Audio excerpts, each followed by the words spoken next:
defunds Planned Parenthood, not only because of the fact that it's the nation's largest abortion provider, but also because it's, I think, the biggest distributor of transgender hormones right now, even to minors, according to Live Action. So we're committed to making sure that provision stays in the Senate.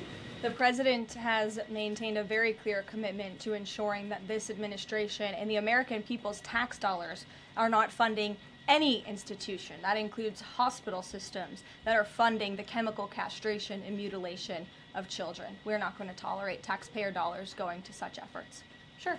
Thanks, Caroline. You mentioned at the top of the briefing that the migrants were to be sent to a third country. I was just wondering, could you share any more on, which countries the administration has struck these agreements with and what that agreement with South Sudan specifically looks like? Well, first of all, I won't litigate foreign policy from the podium, but what I will reiterate is the absurdity of this ruling from a district court judge in Boston who is just creating new immigration laws out of thin air. This administration, let me be very clear, because there have been a lot of fake headlines about this deportation flight over the last 2 years. This administration has complied with all court orders.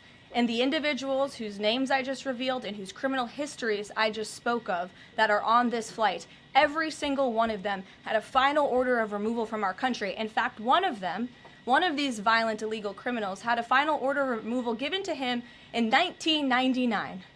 It's 2 years after I was born. This individual, this criminal, has been living in our country for an entire generation. And now we have a district court judge who is trying to tell the president and the Secretary of State and the Secretary of Homeland Security that an illegal criminal murderer who's been hiding in the shadows in our country for nearly 30 years cannot be deported from United States soil.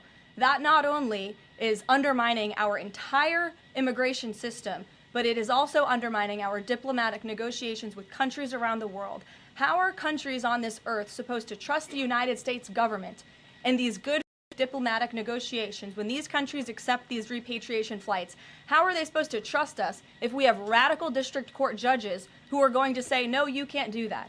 And now these illegal criminal murderers and rapists have to sit in Djibouti with our ICE agents who now have to sit there for more than 2 weeks without the proper resources. This judge is not only undermining our immigration system, undermining our foreign policy and our national security, but this judge is undermining the safety of the ICE agents who are putting their lives on the line to remove this list of illegal criminal terrorists. It's truly despicable what's happening in our court system, and the president and this administration hope that the Supreme Court will do what it needs to do to rein in these liberal activist judges. And the Supreme Court has already said it is well within the president's purview to dictate foreign policy, and a radical district court judge should not be getting in the way of that.